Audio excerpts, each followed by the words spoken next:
Meu nome é En-Sabah-Nur. Minha nossa. Saiu simplesmente o último episódio de X-Men 97 e deixou todo mundo maluco. Se você foi como eu e foi na teoria mais absurda, que era o apocalipse o tempo todo, igual a Agatha Harkness em WandaVision, você estava certo. Acertou, cravou, ganhou um prêmio que não ganha nada com isso. Só poder ficar falando aí que você acertou mesmo, igual eu. Porque é o seguinte, cara... Temos aqui agora o último episódio e nesse final deixou muita coisa em aberto. E como já temos aqui a confirmação que a segunda temporada está confirmada, a Marvel tá adorando tanto a repercussão dessa série que já prometeu mais séries, amigo... Vamos aqui teorizar o que vai acontecer nessa segunda temporada, porque esse final do último episódio já deixou muita coisa em aberto, não só mostrando o apocalipse, mas todo o plot do que tá acontecendo aqui.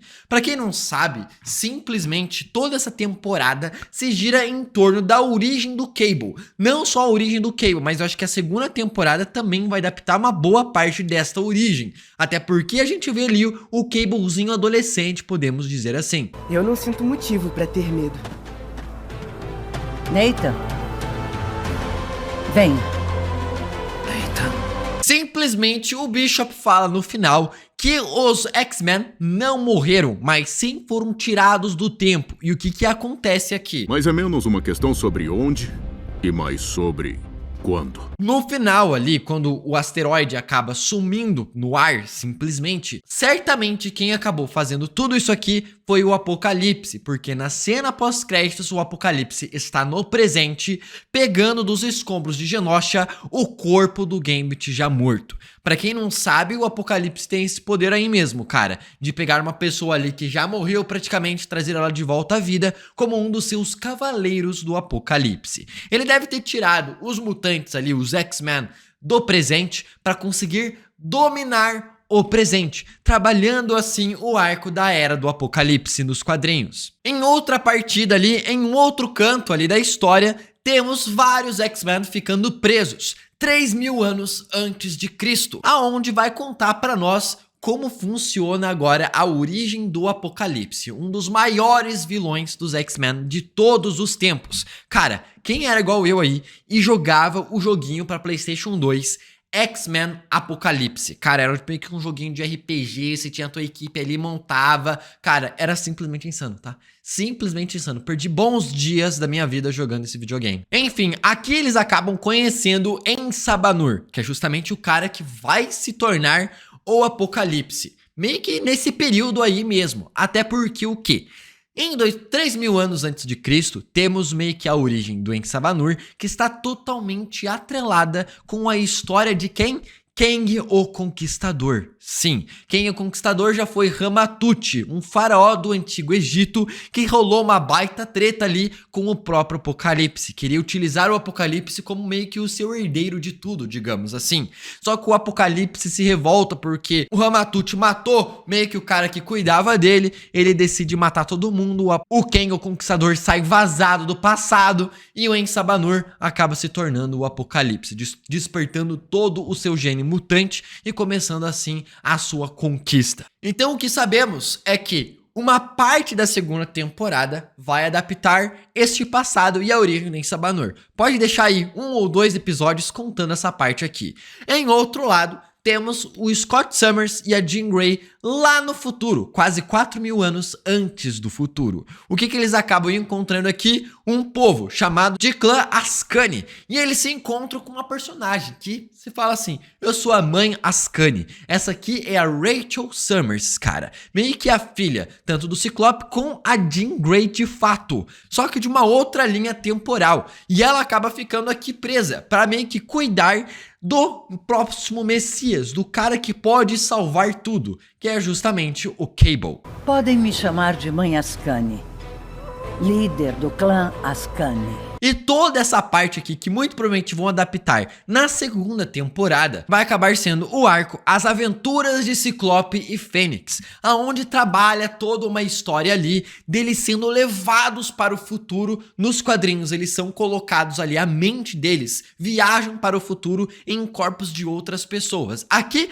já dá pra ver que eles vão adaptar de uma forma diferente. Por isso que isso aqui é legal. Porque tudo que eu tô falando dessa parada dos quadrinhos e tudo mais, eles vão meio que respeitar essas histórias, mas sempre adaptando elas um pouquinho diferente, igual foi essa primeira temporada inteira aí de X-Men 97. Eles pegam a história dos quadrinhos, respeitam elas, alteram e deixam elas mais interessantes ainda, pra surpreender até mesmo quem sabe dos quadrinhos. E é por isso que essa série foi tão incrível. Então, ao invés ali da Manhã Scan, da Rachel Summers, pegar a alma do Ciclope e da Jean Grey que estavam lá no presente, levar pro futuro no corpo de duas pessoas e viver toda essa jornada ali com o Cable ainda criança, eles meio que são levados para o futuro através do próprio Apocalipse. Porque nessa época aí, cara, esse clã Ascani, eles meio que são rebeldes contra o Império do Apocalipse que se tá rolando aí nesse planeta nessa época que eles estão vivendo. E o Apocalipse, neste exato momento, ele quer justamente o corpo do Cable, já que promete ser um mutante em que o Apocalipse não vai mais precisar ficar trocando de corpo em corpo, porque os corpos que ele acaba possuindo são muito fracos. Ele quer o corpo do Cable, que vai ser o corpo perfeito para ele conseguir assumir o controle. Só que nos quadrinhos não tem apenas o Cable, mas sim um clone do Cable que a Rachel Summers meio que acaba fazendo para justamente o Apocalipse não pegar o Cable certo. E meio que é isso que vai contar a história do Cable nesta parte aí do futuro e também a parte do Apocalipse. Então, vamos ter personagens enfrentando o Apocalipse no futuro, personagens enfrentando o Apocalipse no passado e ao mesmo tempo o Bishop aparecendo no final deste episódio. Não só consegue mostrar um norte para o Forge da onde procurar eles, mas uma conexão com esses dois personagens pela primeira vez. Ah, somos amigos, Daniel. Só que não ainda. Já que o Bishop só vai conhecer o Forge lá no futuro, que no caso aqui já foi o passado em X-Men nas séries dos anos 90, aonde o Forge e o Cable trabalham juntos nos dias de um futuro esquecido para conseguir ali alterar o passado e evitar a morte do próprio Professor Xavier, cara. Então aqui o Forge tá conhecendo o Bishop pela primeira vez, mas pro Bishop essa não é a primeira vez. O Bishop vai falar pro Forge criar muito provavelmente uma máquina do tempo para que eles consigam encontrar os X-Men que estão perdidos no tempo. Lembra que eu falei aqui que muito provavelmente foi o Apocalipse que tirou eles do presente? Como que o Apocalipse tá vivo se os X-Men já enfrentaram ele no final da quarta temporada?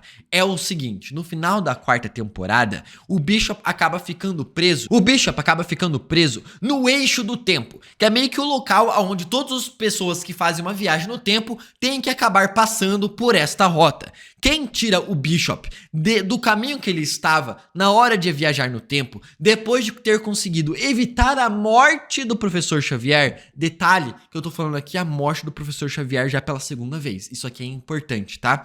Ele consegue evitar a morte do Professor Xavier quando vai tentar voltar para o seu período do futuro, aonde ele pertence, para ver se tudo deu certo. Ele é retirado e levado ao eixo do tempo. Ali ele encontra simplesmente um ser esquisito, e esse ser esquisito se revela como o próprio Kang, o Conquistador, no formato de Imortus, o cara que estava ali há muito tempo e controlava a linha do tempo a partir dali. E é ali que ele acaba descobrindo que o Apocalipse estava reunindo vários telepatas de todo o planeta, né, de toda a linha temporal, para que ele conseguisse controlar a linha do tempo por um completo. Só que o bicho acaba impedindo o Apocalipse de conseguir isso. E o Cable no futuro acaba conseguindo destruir simplesmente o mausoléu ali aonde o próprio Apocalipse utiliza para conseguir se ressuscitar em algum outro corpo. Dessa forma, eles derrotam o Apocalipse. Mas eles tiraram meio aonde o Apocalipse conseguia se recriar, se regenerar, se transmutar para um outro corpo. Mas não mostra eles matando o Apocalipse. Tanto que no quinto episódio da quinta temporada, o Apocalipse sai do seu formato projeção astral e consegue incorporar um outro corpo, mostrando que ele ficou vivo durante todo esse tempo. E aqui fica a minha teoria.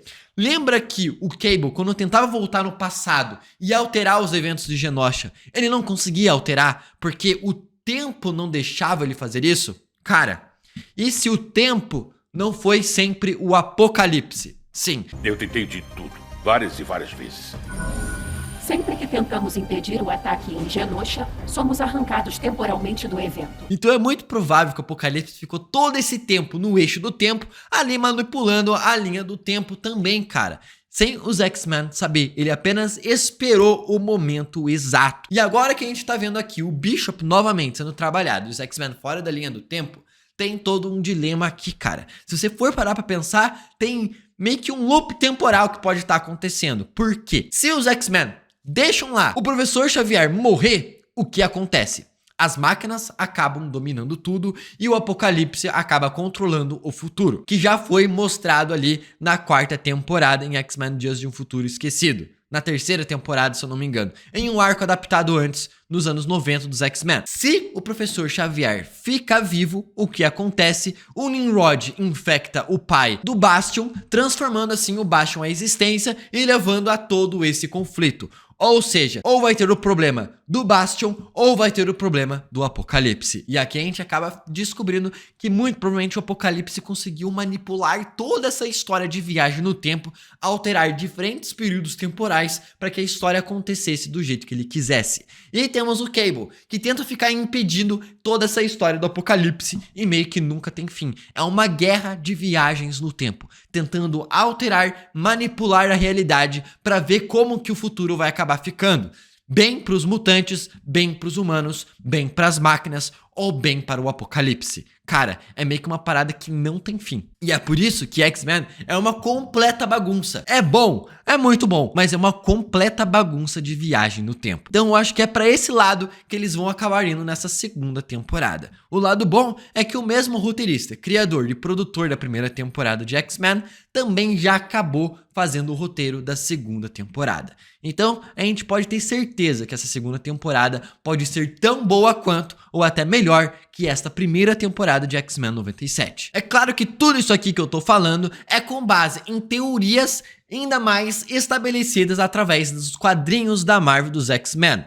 Obviamente que pode ter alguma coisa sendo adaptada de alguma forma diferente para justamente surpreender a gente e também levando em conta ali as cenas que ficaram em aberto no último episódio de X-Men 97. Então sim, isso aqui são várias teorias do que eu acho que pode acabar acontecendo nesta 2ª temporada. Detalhe que simplesmente a Tempestade, Wolverine e o Morfo não estão nem no passado e não estão nem no futuro. Aonde será que eles estão? Se o Apocalipse, que tem o poder de mandar eles para diversos períodos temporais, por que o Apocalipse não pegou a Tempestade, o Wolverine e o Morfo e transformou eles nos seus Cavaleiros do Apocalipse, controlando a mente deles assim? E daí ele traz o próprio Gambit e transforma ele no Cavaleiro do Apocalipse, domina ali o presente, e quando os X-Men que estão no passado e no futuro são resgatados pelo Bishop e pelo Forge e vão para o presente, aí eles têm que enfrentar a Era do Apocalipse ali no presente, onde ele domina os Estados Unidos, domina o planeta Terra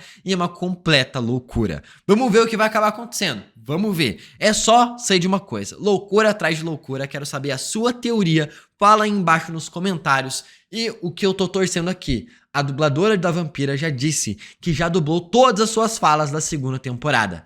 A nossa chance de ter X-Men 2ª temporada ano que vem é gigantesca. Vamos torcer, vamos cruzar os dedos, porque isso aqui tá muito bom. Se inscreve aqui no canal para mais vídeos. Até o próximo e